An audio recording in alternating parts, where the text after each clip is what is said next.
All right, so welcome everyone to our deep dive. And today, we're going to be looking at Heretic, Ooh, heretic. which is a really, really fascinating story that we've been picking apart here. Yes. And it really delves into this idea of belief and manipulation. Oh, yeah. And it's centered around these two Mormon missionaries, Sister Barnes and Sister Paxton. Right. And they meet this guy, Mr. Reed.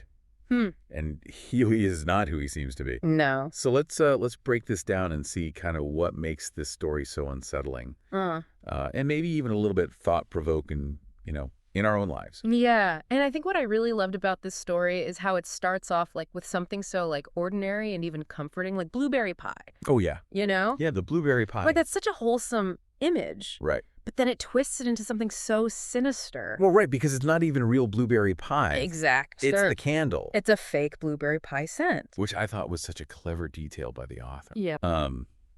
Because it's like you're thinking of, warmth and home and family, but yeah. It's supposed to be inviting. it's fake. Right. Yeah. It's an imitation. And so right away, you get this feeling like Yeah, your guard's up. things are not what they seem. Yeah. Yeah. And there's that locked door too. Oh, right. Right away. Like, why is the door locked? Right. You get this feeling like even the author is kind of giving us a warning Yeah. of like, hey, don't trust what you see initially. Totally. And then the way that Mr. Reed starts talking about religion, Oh, yeah. it's not with reverence. It's like he's so detached. It's eerie. Yeah, it's like he's toying with them a little bit. Yes. Yeah. He's playing with their faith. Yeah. It's creepy. Yeah. And then he gives them this choice with the two doors, Oh my gosh. Yeah. one for believers, one for non-believers. Right. But they both lead to... But they both lead to the same place, So the dungeon. to the dungeon, Yeah. which I thought was just such a powerful metaphor for It's such a good metaphor. how he's trying to control them. Right. First, the illusion of free will Yeah. that he's constructed for them. It's like he's saying, you can choose whatever you want, Right. but ultimately, I'm going to control where you end up. Right. And he wants them to think they have a choice. Right. But the outcome is already predetermined. Totally. It's like classic manipulation tactic. Yeah. So then we get this whole scene with the poison pie and the resurrected prophet. Oh, yeah. Right. And he's like orchestrated this whole thing. He's putting on a show. He's putting on this big show. Yeah.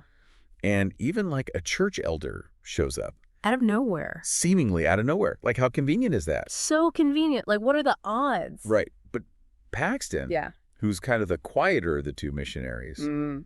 she's more observant. Right. And she notices this thing that really throws the whole miracle into question. Yeah. She notices that the prophet's body, like, shifts position. Yeah. Like, it moved. Huh. And it's such a small detail, but it makes you question everything. Right. Because it suggests that what you thought was this supernatural event Right.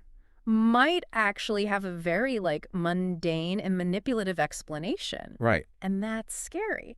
And Barnes, who's kind of like the skeptical one from the beginning, Yeah, she's not buying it. she doesn't really buy it. She points out that the prophet's description of the afterlife lines up with like near-death experiences. Right. Which we know there are scientific explanations for. Yeah. Like, it's not necessarily supernatural. Right. It's almost like she's trying to find a rational explanation Yeah.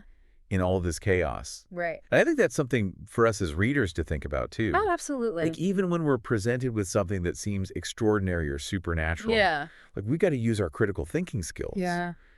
Don't just accept things at face value. Question, observe, analyze. Exactly. Be a healthy skeptic. Yeah. So then things get really dark. Oh, yeah. Reed calls Barnes, Right. claims she'll be resurrected, Oh, yeah. and then he tries to convince Paxton that the world is a simulation. A simulation. Yeah, and he even uses her contraceptive implant as proof, Oh, gosh. which is like so messed up. Yeah.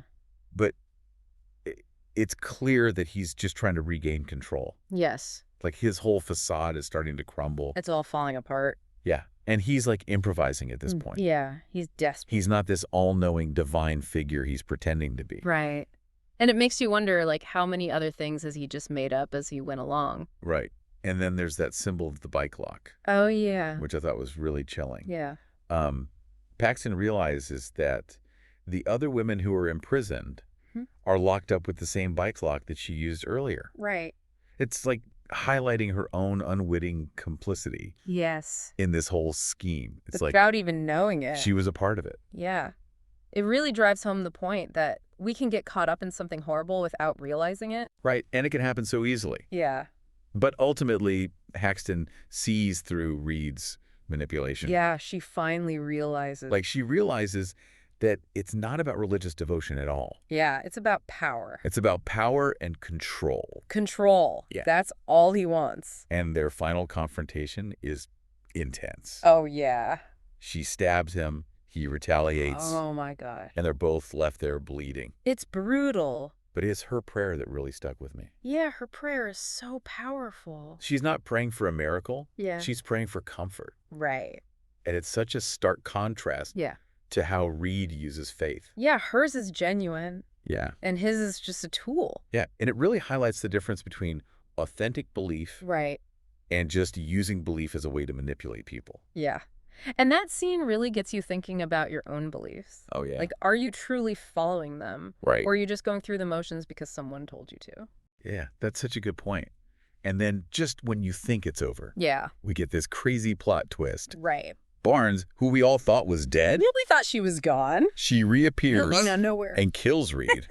Saving Paxton. Saves Paxton. Yeah, it's a total shocker. Yeah. It's Like, it also reminds you that appearances can be deceiving. Right. Like, we were tricked into thinking Barnes was gone just like Paxton was. Right. So then Paxton escapes Yeah. and she sees a butterfly, Right. which, if you remember, she had this earlier wish Right. to be reincarnated as a butterfly. Yeah. And so it kind of leaves us with this question Totally. of like, what does it all mean? Right. Like, what was the butterfly? Yeah. Was it real? Was Yeah. it symbolic? Right. It's open to interpretation. Yeah. And going back to what we were talking about earlier with Reed's manipulation. Yeah.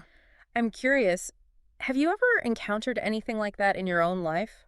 Oh, yeah. Where someone, maybe not as extreme as Reed, but where someone tried to use your beliefs or your trust to manipulate you? Oh, yeah, definitely.